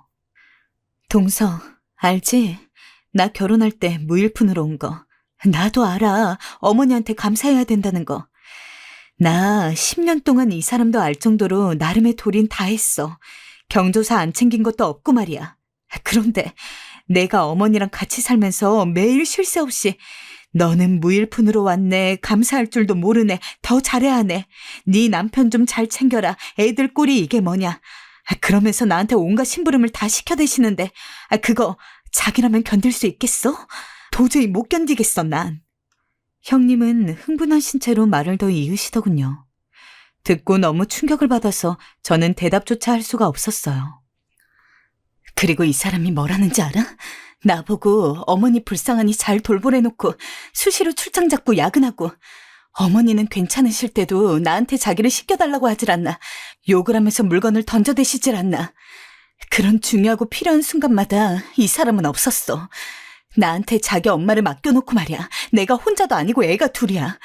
그렇게 힘들면 병원이나 요양원에 가시자고 해도 듣지도 않고 그렇게 욕을 하시고 얼마 전에는 나한테 직접 손찌검도 하셨어. 이렇게 사느니 나는 애들 데리고 나가는 게 맞다고 봐. 안 그래? 솔직한 마음으로 이미 제가 설득할 수 없을 정도로 형님과 어머니 사이에 앙금은 꽤 있어 보이긴 했어요. 그리고 형님이 결정하신 걸 제가 뭐라고 토를 달겠어요. 그런데 이어서 형님은 어머님 거처를 정해달라 하시더군요. 형님이 하는 말에 다들 어안이 벙벙했고 적당하게 대답할 말이 없이 서로 얼굴을 마주볼 뿐이었죠. 동사한테도 말했지만 형님, 도련님 다 아셔야겠어요. 저는 이 사람이랑 이혼할 거예요. 어머님 거처는 이제 다른 분들이 정하시던지 아니면 알아서들 의논하세요. 아주버님이 원한 상황은 아니었는지 다급하게 막으셨지만 형님은 아주 확고하셨어요. 아니, 당신 꼭 이렇게까지 해야 해? 당신도 나한테 말 안 하고 정했잖아요. 나는 이런 의견 내지 말라는 법이 있어요? 다시금 부부싸움이 심해졌고 그렇게 어머니는 또 다른 곳으로 옮겨져야 하는 상황에 처해버렸어요. 어찌해야 할지. 어머님이 새삼 불쌍해지기도 했고 당시 그냥 제가 어머님을 맡을까 생각도 해봤지만 아무래도 저희 집은 무리였어요. 아이가 어리기도 했고 지금 맞벌이까지 하고 있는 처지여서 어머니를 돌봐줄 사람이 없었어요. 그러다 이 숨막히는 분위기를 뚫고 결국 둘째 시누이가 입을 열었어요. 어쩔 수 없네요. 언니, 그러지 말고 오빠 좀 봐주세요. 엄마는 제가 모셔가도록 할게요. 이렇게 일단락이 나긴 했지만 누구 하나 마음이 편치 않은 상태로 결론이 난 것이라서 다들 착잡한 상태로 모든 걸 옮겨가게 되었어요. 그날로 시누이의 집으로 옮겨가게 되시는 어머니는 그 순간에도 모든 게 서러우셨는지 얼마나 끄끄 흐느끼시던지 보는 내내 저도 묘한 감정이 들더라고요. 내 신세가 참 처량하다. 처량해. 짐에 걸린 것도 서러운데 참 의지할 곳이 일이 하나 없구나. 차라리 요양원에 갈걸. 어머님, 죄송해요. 제가 모셔야 하는데. 괜찮다. 니네 나이도 있잖니. 애도 어리고 네 상황 다 안다. 더 말 안 해도 된다. 솔직히 이혼 결정까지 가게 된 형님의 입장을 그 누구도 나무랄 수 없었어요. 남들이라면 모르겠지만 어머니의 그 기묘한 큰아들 사랑을 아는 우리 가족들 사이에선 안 봐도 뻔한 모습이긴 했어요. 얼마나 소갈이라고 모진 이야기들을 들었을지 이해가 갈 수밖에 없더군요. 반대로 막내 며느리인 저는 어머니가 상대적으로 크게 신경을 쓰지 않고 좀 거리를 두고 지내셨어요. 막내 아들이 늦게 결혼하기도 했고 어머니가 여러모로 경제적으로 여유가 있고 편할 때 얻은 며느리라 그런지 딱히 이렇다 저렇다 말이 없으셨는데 큰형님과는 서로 간에 상처가 많은 듯 했어요. 그러던 차에 슬슬 시간은 흘러가고 있었고 저도 얼마 지나지 않아서 곧 있게 되었어요. 가끔씩 시누이 집에 찾아가서 어머니께 선물을 드리고 오기도 하고 안부차 몇 번 전화를 드리기도 하면서 병환 상태를 여쭙는 정도로 지나가게 되었어요. 하지만 이 시기 또한 아주버님보다 조금 길었을 뿐 역시 결혼한 가정으로서 아이를 키우고 있었던 시누이 역시 쉽지 않았던 모양입니다. 얼마 지나지 않아서 아주 힘든 목소리로 가족 회의를 요청하시더군요. 이미 이때부터 감이 왔고 결국 이번엔 내 차례가 오겠다는 생각이 들었어요. 옳게 얼른 명진이랑 우리 집으로 와봐. 내가 좀 할 얘기가 있어. 가보니 상황은 참 녹록지 않아 보였어요. 어머니 방으로 내드렸던 방은 엉망이 되어 있었고 신우이도 어머니를 모시면서 보통 부부싸움을 한 게 아니었나 봅니다. 지칠 대로 지쳐 보이는 신우이의 말을 들어보니 딸이라도 저렇게 힘들 수 있겠구나 싶어서 한숨이 푹푹 나왔습니다. 우리 엄마 큰오빠밖에 없는 거 알지? 오빠한테는 찍소리도 못하면서 어쩜 나한테만 그렇게 막말을 해대는지 몰라. 솔직히 나 올케 언니 이혼한다고 할 때 너무 기가 막혔는데 지금 겪어보니까 우리 엄마도 좀 그래. 딸인 나도 이렇게 진저리가 나는데 말이야. 잘하면서도 오빠한테만 다 몰아서 해주고 말이야. 나도 모시고 싶어서 모신 거 아니라고. 근데 내가 모시고 있으면 엄마가 나한테 잘해줘야 하는 거 아니야? 세상에 아무리 아픈 사람이어도 그렇지 어쩜 그리 구박을 할 수 있어? 무슨 시댁살이가 따로 없어. 아무튼 나는 못 모셔. 난 포기야, 포기. 어쩌다가 상황이 이렇게 오게 된 건지 들어보니 어머니는 내내 있으면서 그렇게 불평을 해대셨고 평소에도 사이가 좋지 않았던 딸에게 자꾸 원망 섞인 소리를 하시고 짜증을 내게 일쑤셨나 봐요. 이런 말 하면 안 되는 거 아는데 나는 엄마로부터 그다지 정을 받아본 적이 없어. 맨날 오빠만 최고라고 그렇게 비교해대고 그게 싫어서 일찍 집 탈출하듯 결혼을 한 거였고 말이야. 그래도 엄마라고 짠해서 모셔왔더니 어쩜 그럴 수 있는지. 나는 여기까지가 최선이야. 이 이상은 못할 것 같아. 다들 어떻게 했으면 좋겠어? 역시나 신우이가 저희 부부를 가리켰어요. 이쯤 되니 저의 차례가 온 것 같아서 고민이 너무 많아졌어요. 이런 상태라면 우리 집에 와서도 못 견디실 것 같은데 말이에요. 저나 남편은 다른 가족들과 달리 어머니와 큰 트러블이 없었지만 줄줄이 상황들을 듣고 나니 자신이 없었어요. 그런데 저번과 달리 이번에는 한쪽 구석에서 잔뜩 웅크리고 고개도 못 들고 계시는 어머니를 보니 너무 마음이 안 좋더군요. 자식들이 줄줄이 자기와 못 있겠다고 저렇게 대놓고 말을 하는 것을 들으면서도 꿈쩍도 못하고 눈만 힐끔거리며 눈치를 보는 어머니를 그냥 외면하기가 힘들었어요. 결국 저는 큰 결심을 하고 말을 내뱉게 되었고 남편은 옆에서 눈이 튀어나올 듯 저를 쳐다보았어요. 저희가 어머니 모실게요. 그래? 정말 괜찮겠어, 올케? 우리 엄마 보통 아니야. 나중에 가서 또 울면 못 모시겠다고 해도 나는 몰라. 일단은 저희가 잘 모셔볼게요. 너무 걱정하지 마세요. 잠깐만. 그때 절 가로막은 건 오히려 남편이었어요. 남편은 저를 밖으로 끌어내더니 속삭이기 시작했어요. 여보, 괜찮을까? 뭐가요? 아니, 엄마가 저렇게 난리를 치셨다는데 우리 집 와서도 그럼 어떡해. 솔직히 난 자신 없어. 당신이 돌봐드려 하는데 괜찮겠어? 우리 애도 어린데. 일단 어떻게든 해봐야죠. 걱정이 안 되었던 건 아니에요. 하지만 외면할 수 없었고 어머니를 방치할 수도 없었어요. 그래도 한때 저 챙겨주시고 살뜰하게 대해주셨던 시어머니인데 효부 며느리까지는 아니더라도 도리는 하고 싶었어요.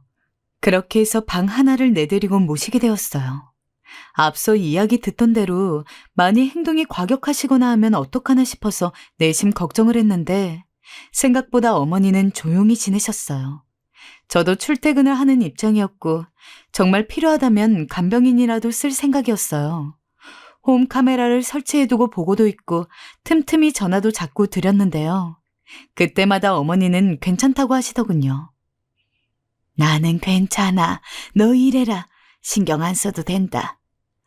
어머님, 조금이라도 불편한 거 있으시면 말씀해 주세요. 가끔 몸을 못 움직이시고 생각을 놓고 계실 때도 있었지만 그렇다고 저한테 형님이나 신우에게 하듯 막말을 하시진 않더라고요. 왠지 제 생각에는 앞서 너나 할 것 없이 자식들이 어머니와 못 살겠다고 한 것에 대해 상처가 커서 그런 게 아닌가 싶었어요. 제가 몇 번 시켜드리기도 했지만 대부분은 본인이 할 수 있다며 저한테 맡기지 않으셨고 가끔씩 치매센터로 오가는 것만 봐드리게 되었는데 그런 모습이 저한테 더 짠하고 슬프게 다가오더라고요. 그러던 어느 날이었어요. 어머니께서 갑자기 당황한 목소리로 제게 전화가 오셨어요. 진이야, 여기가 도대체 어딘지 모르겠구나. 철물점이라고 쓰여 있고 뒤에는 무슨 햄버거집이 있는데 말이야. 여기가 어디니? 집을 못 찾겠어. 어머니, 잠시만 기다리세요. 제가 갈게요. 당황한 어머니 목소리를 들으니 저까지 심장이 쿵쿵댔어요. 혹시나 사고라도 날까봐 저는 어머니께 어디 가지 말고 그 자리에 있어달라 했고 빠르게 회사에서 나와 어머니를 찾으러 갔습니다. 어머닌 절 보자마자 안심이 되셨는지 그만 눈물을 터뜨리며 자리에서 주저앉으셨어요. 진아, 왔구나. 고맙다. 고마워. 어머니 많이 놀라셨죠? 저 잡고 일어나 보세요. 걸으실 수 있겠어요? 허나 어머니께선 말과 달리 걸음도 제대로 하지 못하셨어요. 정말 놀라고 당황하셨는지 등엔 식은땀이 축축히 배어 있었고 손과 발이 부들부들 떨고 계셨어요. 이대로는 집까지 갈 수 없겠다는 생각이 들어 전 어머니와 함께 그날 택시를 타고 집으로 돌아와 했어요. 어머니께선 계속해서 택시 안에서도 울음을 참지 못하고 흐느끼셨어요. 그런데 우는 것조차 민폐라 생각하신 건지 그냥 조용히 눈물을 떨구고 계시는데 그 모습을 보니 가슴이 다 미어지더라고요. 이후로는 아무래도 마음이 놓이지 않아서 현재 상태가 그렇게 심한 것은 아니니 간병인을 요청하게 되었어요. 그렇게 시간이 꽤 지나게 되었는데 그간 형님이나 시누이는 한 번도 전화하지 않더라고요. 여보, 형님한테 전화가 안 오네. 다들 어머니가 궁금하지도 않으신가 봐. 아휴, 그러게. 어머니가 어제도 넌지시 물어보던데 뭐라 답해야 할지. 네, 저도 그분들이 연락 한 통 없는 거 어쩔 수 없다고 여기면서도 실망하시는 어머니 모습을 보니 마음이 또 그렇지 않더군요. 그러다 어머님의 속마음을 알게 된 사건이 하나 있었어요. 치매도 치매이지만 어머님의 상태가 뭔가 좀 일반적이지 않게 흘러간다는 느낌이 들었어요. 어디까지나 꼭 치매라는 병 때문이 아니라 마음의 문제로 힘들어하시는 것 같다는 생각이 들었거든요. 글쎄, 밤마다 어머니 방에서 이상한 소리가 들리는 게 아니겠어요? 저만 들은 게 아니라 남편도 같이 들었기 때문에 어느 날은 동시에 일어나서 서로를 마주 보았어요. 방금 무슨 소리 들었어? 둘 다 바로 뛰어가서 방문을 열어보았는데 저는 그 모습이 너무 애처로워서 마음이 쓰려왔습니다. 어머니가 완전히 애 같은 얼굴을 하고 무릎을 파묻고 앵앵거리며 울고 계시는 게 아니겠어요? 어머니, 왜 그러세요? 어디가 불편하세요? 눈물 콧물 범벅이 된 얼굴로 저희 부부를 돌아보는 어머니는 듣기에 너무 가슴이 아프다 못해 쓰린 말들을 하시더군요. 애들이 나를 버렸어. 내가 그렇게 강진이를 이뻐했는데 미정이는 첫딸이라 얼마나 이뻤는데 나를 버렸어. 얘들아, 내가 뭘 그리 잘못한 거니? 내가 뭘 그리 힘들게 한 거니? 정말 보고 있기가 괴로울 정도로 그렇게 흐느끼며 우시는데 그 모습을 본 남편도 못 견디겠던지 그대로 거실로 나가더군요. 아마 마음이 많이 힘들었을 거예요. 자식들과 쌓여있는 응어리가 뭔지는 알겠지만 홀로 집안을 일으키고 자식들을 키우고 평생을 남편에게 그렇게 당하시고 보내고 난 뒤에 겨우 자기의 삶을 찾게 되신 어머니. 그런데 그걸 누려보기는커녕 치매라는 선고를 받으셨으니 얼마나 모든 게 암울하게 느껴지셨을까요? 그런 와중에 자식들은 서로 모시기 싫어하고 가서도 천덕꾸러기 취급을 받으며 쫓겨나게 되셨으니 모든 게 괴롭고 힘드셨을 것 같아요. 우리 집에서도 너무 눈치를 보고 계시는 건 아닐까 싶어서 여러모로 마음이 답답하더군요. 그날은 그렇게 말없이 어머니를 안아드리고 괜찮다고 말씀을 드렸어요. 허나 어머닌 이후로도 한동안 계속 못 주무시고 새벽에도 우시고 읊조리는 게 느껴져서 저도 몇 번이나 자다 말고 남편과 함께 건너가서 안아드리고 했어요. 돌아가신 저희 할머니도 치매로 가셨기 때문에 왠지 그 생각도 나고 여러모로 마음이 짠해오더라고요.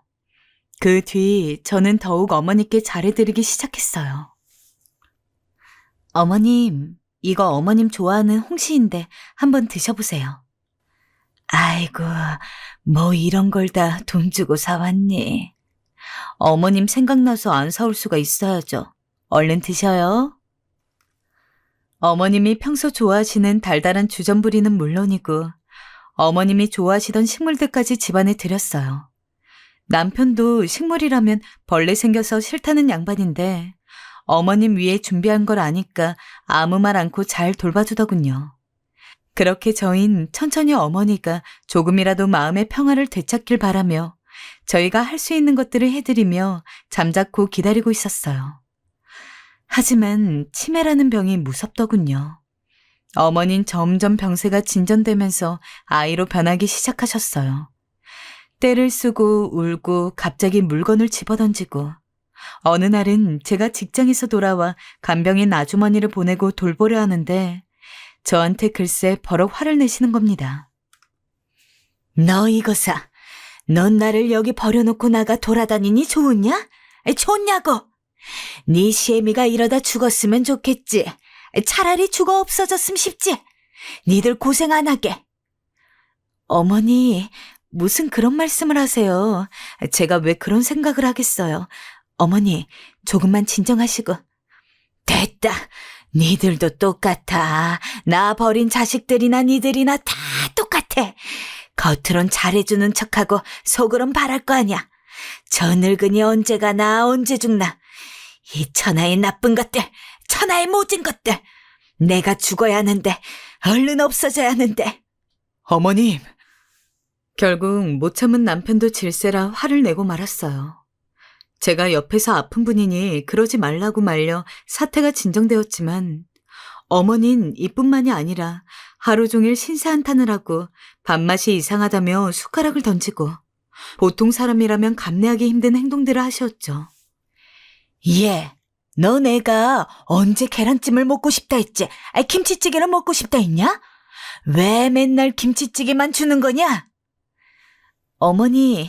어머니께서 어제 김치찌개 드시고 싶다 하셔서 한 건데 마음에 안 드셨구나. 알겠어요. 제가 계란찜 얼른 해드릴게요. 처음엔 어머니의 이런 행동들을 이해하려고 노력했습니다. 감정적으로 대응하지 말고 잘 보살펴 드리겠단 마음 하나로 버티려 했어요. 그런데 그 다음 이어하시는 어머님 말은 받아들이기 힘들더군요. 으이그 미련한 것.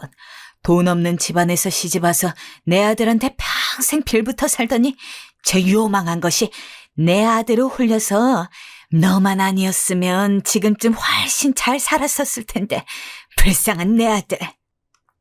그 말을 듣는 순간 저도 모르게 몸이 굳었고 남편도 한숨을 푹 쉬었습니다. 어머님만 무슨 상황인지도 모르고 웃으시며 절 비난하고 구박하셨죠. 전 그 어두운 분위기 속에서도 겨우 웃으며 마음을 달래가며 계란찜을 끓였습니다. 어머니, 제가 금방 끓여드릴게요. 라는 말을 해가면서요. 하지만 그 사이로 질금질금 나오는 눈물은 어쩔 수가 없었어요. 어머님이 제게 저런 말을 한 번도 하신 적이 없었지만 속으론 저런 생각을 하고 계셨던 게 아닌가 싶어 자꾸 그 말이 머릿속에서 쉬이 사라지지 않더라고요. 어머님 말 너무 신경 쓰지 마. 여보, 오늘 너무 고생했어. 남편이 저를 달래주는 것조차 위로가 되지 않았어요. 그 사건으로 아마 한 달 정도 가슴앓이를 했던 것 같아요. 그러다 시간이 지나면서 무뎌져 갈 때쯤 아들 녀석이 제게 불만을 토로했어요. 네, 전 괜찮다 해도 문제는 제 아들 녀석이었습니다. 엄마, 할머니 무서워. 할머니 왜 그러시는 거야? 우리 아들 무서웠구나. 엄마가 말했잖아. 할머니가 많이 아프시다고. 아프셔서 그런 거니까 우리 아들이 조금만 이해해주자, 응? 엄마, 그래도 난 무서워. 할머니가 엄마 욕하는 것도 싫고, 밤마다 우시는 것도 싫어. 이상해. 다 이상하다고. 비단 아들만 이러는 건 아니었어요. 남편도 똑같았습니다. 어느 순간 남편도 많이 지친 건지 피곤한 기색이 역력한 얼굴로 절 붙잡고 그러더군요. 여보, 나 정말 힘들다. 당신은 안 힘들어? 이제 어머니 요양원에 보내드려 하지 않아? 솔직히 망설여졌어요. 그만큼 어머님이 요즘 따라 병세가 악화된 모습을 보이기도 했고 언제까지 제가 모실 수 있을까 싶었거든요. 근데 어머님은 정신이 멀쩡하실 때도 많았어요. 아직 이렇게 멀쩡한 어머님인데 그런 어머님께 요양원에 가잔 말은 죽어도 입 밖으로 못 꺼내겠더라고요. 여보, 버텨보자. 어머님 아직 비밀번호도 잊지 않으시고 깜빡하시는 건 있어도 집도 잘 찾아오시잖아. 아직 괜찮아. 그래, 알겠어. 제 말에 남편은 아무 말 않고 그저 고맙다는 얼굴로 고개를 끄덕였습니다. 하지만 왜 안 좋은 일은 늘 한꺼번에 일어나는 걸까요? 인생이 그렇게 설계라도 되어 있는 걸까요? 그렇게 어머님과 함께 시간을 보내고 있던 중 저 역시 무척 당황스러운 일을 만나게 되었는데요. 여지껏 한 번도 겪어본 적이 없던 일이라서 어쩌면 더 그렇게 황망하게 느껴졌는지도 모릅니다. 매번 아무렇지 않게 병치레 한 번 안 하고 건강하게 제 옆에 있어주던 친정엄마가 큰 병을 선고받으신 것이었어요. 엄마. 그래, 많이 놀랐지, 진아? 아니, 이게 어떻게 된 거야? 엄마, 미안해. 내가 엄마 모시고 병원 들렸어야 했는데. 늘 강하신 엄마였지만 엄마도 제 앞에선 슬픔을 가누지 못하셨어요. 그 뒤론 무척이나 바빠졌어요. 시어머니에 이어 친정엄마까지.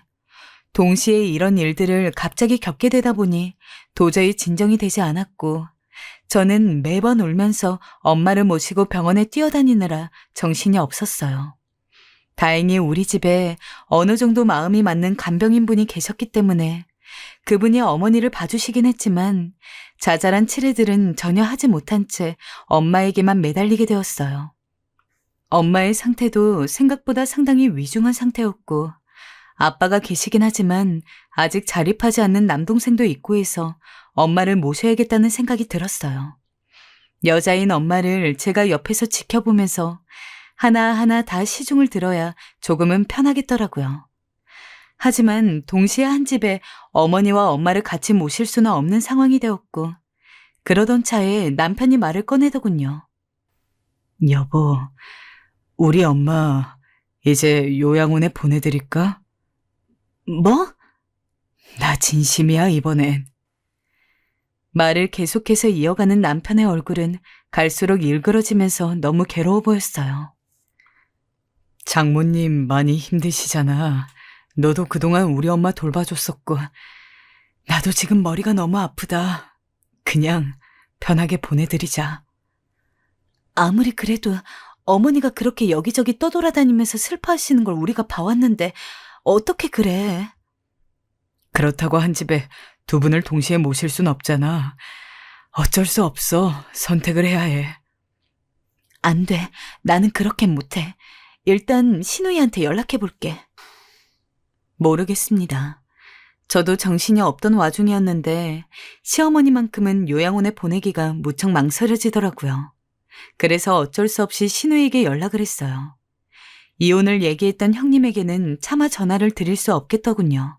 그런데 신우이의 입에서 나온 말은 가히 충격적이었고 여지껏 보지 못했던 모습에 저는 너무 놀라서 손이 달달 떨렸어요. 올케네 어머니 요양원 가시면 안 되는 거야? 그렇게 많이 아프셔? 그럼 우리 엄마는 누가 봐줘? 네? 뭐라고요? 본인도 싫다며 반년 만에 쫓아내겠다는 어머니를 우리가 모셔와서 1년이 넘게 봐드렸는데 내 엄마가 너무 아파서 치료 기간만이라도 봐달라는데 이렇게 내치다뇨. 그러면서 하는 말은 정말 어이가 없더군요. 원래 그 또래 어른들 다 지병은 있는 거야. 너무 호들갑 떨지 말고 병원 좋은데 한번 알아봐. 내가 알아봐줘? 우리 엄마 치매인데 올케네 아니면 누가 봐줘? 나도 그래서 안심하고 있었는데 말이야. 한 번도 연락도 안 하고 들여다보지도 않았으면서 어쩌면 이렇게 쉽게 저에게 그런 소리를 할 수 있는 걸까요? 이렇다 싶게 아무 말도 못하고 전화를 끊었지만 도저히 마음이 진정되지 않았고 남편에게 이 부분을 이야기했어요. 그랬더니 남편이 결국 견디지 못하고 자기 누나에게 전화를 걸었고 고래고래 소리를 지르며 난리를 치더군요. 누나, 어떻게 그럴 수 있어? 형수님도 못 모시고 누나도 싫다는 거 내 아내가 모셔왔으면 고마운 줄 알아. 솔직히 엄마가 누나한테까지 쫓겨나와서 얼마나 슬퍼했는지 알아? 얼마나 가슴 아파했는지 아냐고. 게다가 장모님이 아프시다는데 어떻게 그런 말까지 해? 그러더니 남편은 결국 꾹꾹 눌러오던 울음을 터뜨리더니 말을 이었어요. 누나도 형도 싫다고 하면 나도 이제는 어쩔 수 없어. 그냥 엄마 요양원에 보내드리는 수밖에. 남편도 제가 옆에서 어머니를 어떻게 같이 신경 써왔는지 알고 있었고 도루도루 상처를 입은 어머니를 어떻게 해서건 모시고 싶었을 거예요. 그러나 사정이 이렇게 되었으니 자기 엄마가 소중한 만큼 우리 엄마의 병도 위험하니 어쩔 수 없이 피눈물 삼키며 결정하는 수밖에 없었을 테죠. 또 신우이의 반응을 보니 더더욱 신우이에게 보낼 수는 없었고요. 그리고 제 결정만이 남아 있었습니다. 전 그날 잠깐 생각할 시간을 갖기 위해 시어머니를 잠깐보다 엄마의 병간호를 하기 위해 병원으로 향했어요. 근데 통증으로 힘겨워하는 친정엄마의 얼굴을 보자 그래도 내 엄마가 더 중요하다는 생각이 들더라고요. 어쩔 수 없지만 그게 제 마음이었습니다. 그래서 결국은 남편에게 말했어요. 여보, 이제 어머님 보내드려요. 대신 좋은 곳으로 보내드리고 싶으니 간병인 분께 물어서 좋은 요양원으로 알아봐요. 그래, 그러자. 그렇게 어머니가 그간 지내셨던 것들을 정리하여 그쪽으로 모셔드리게 되었어요. 웃긴 건 큰 아주버님과 형님께도 말씀을 드렸으나 답변도 없으셨고 신우이는 그렇게 저보고 요양원에 보내기만 해보라고 난리를 치더니 막상 보내는 날까지도 연락이 없고 주소 한번 묻지 않더라고요. 그래서 저는 요양원 사진과 주소를 함께 문자로 보내드렸고 환경사진까지 다 찍어서 보내드렸어요. 언제건 찾아뵙고 싶을 때 우리에게 연락하기 번거로울 수 있으니 본인들이 편하게 찾아가실 수 있도록 말입니다. 그리고 드디어 요양원으로 향하는 전날 어머님께서 정신이 멀쩡하실 때 어렵게 입을 떼었습니다. 어머니에게 이런저런 사정을 미리 말씀드렸더니 그저 어머니는 괜찮다고만 하실 뿐이었어요. 괜찮다. 우리 막내가 고생했겠구나. 사돈께 내가 미안하지. 아니에요, 어머님. 죄송합니다. 너무 죄송합니다. 끝까지 모시고 싶었는데. 아니다. 이 정도면 충분하다. 내 분에 넘치게 너희들에게 많은 신세를 졌어. 고맙구나. 애들아, 특히 며느라. 내가 병 때문에 정신이 왔다 갔다 해서 널 많이도 힘들게 했지? 미안하다. 미안해. 어머니의 그 말을 듣는데 너무 눈물이 나더군요. 그간 조금 섭섭하고 서러웠던 마음이 풀리면서 눈물이 쏟아지는데 어머니는 제 마음을 안다는 듯 모든 걸 다 내려놓으신 얼굴로 제 손을 따스히 잡아주셨어요. 우리가 모실 수 없다는 것이 얼마나 괴롭던지 우리 손으로 어머니를 이렇게 보내드려 한다는 것이 너무 죄스러웠어요. 그렇게 어머니를 보내드리고 와서 저는 엄마의 항암 치료를 돌봐드리느라 시간이 어떻게 가는지 몰랐고 그럼에도 중간중간 요양원에 계신 어머니 또한 그냥 둘 수 없었어요. 남편과 주에 한 번씩은 꼭 들렸고 지난 어버이날에도 들렸습니다. 어머님, 저희 왔어요. 아이고, 우리 며느리 왔구나. 오는 길 힘들지 않았니? 네, 괜찮았어요. 이거 어머님 좋아하시는 빵이에요. 카네이션도 가져왔어요. 예쁘죠? 너무 예쁘구나. 예뻐. 다행히 어머니께선 아직까진 저희를 알아보셔서 가면 오순도순 얘기도 나눌 수 있었고 어머님 안부도 물어드릴 수 있었어요. 어머님의 좋아하시는 얼굴을 보니 제가 다 행복하고 마음이 놓였죠. 하지만 요양원에 물어보니 역시나 큰 아주버님이나 시누이는 다녀간 적이 한 번도 없었고 찾아온 건 보호자로 등록되어 있는 저희밖에 없었더군요. 요양원으로 모신 지 3개월이 넘었음에도 불구하고 한 번도 들려보지 않다니 형님은 그렇다 치고 자식인 아주버님과 시누이는 정말 너무하다는 생각이 들었어요. 그래도 할 수 있는 모든 걸 해드리고 싶어 가는 길에 어머니가 즐겨 드시던 과자와 빵, 어머니께서 집에서 지내실 때의 사진도 출력해가고 손편지도 써서 가져갔어요. 그런데 이때 어머니가 하신 말씀은 어머니 입장에서는 그렇게 하실 수밖에 없는 말씀이셨지만 제겐 이 말이 얼마나 서글프게 들렸는지 모릅니다. 우리 막내 며느리가 내 새끼들보다 낫구나. 고맙다. 고마워.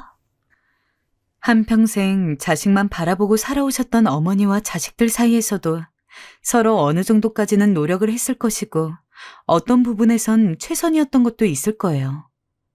허나 그럼에도 불구하고 끝은 이렇게 무겁고 결국 부모인 어머니가 모든 걸 다 감당하고 저렇게 쓸쓸히 계시는 모습을 보니 인생사란 참 무엇인지 모르겠습니다. 나중에 저도 이런 복잡한 관계에 대해 이해하게 되는 날이 올까요? 부모 자식 사이와 노년이라는 단어의 사이는 저마다 메울 수 없는 어떤 큰 틈이 있는 것 같다는 생각이 들어 마음이 씁쓸해지는 오늘이네요. 지금까지 제 이야기 들어주셔서 감사하고 혹시나 요양원의 부모든 조부모이든 가족을 두신 분이 계시다면 모두 힘내시길 바랍니다.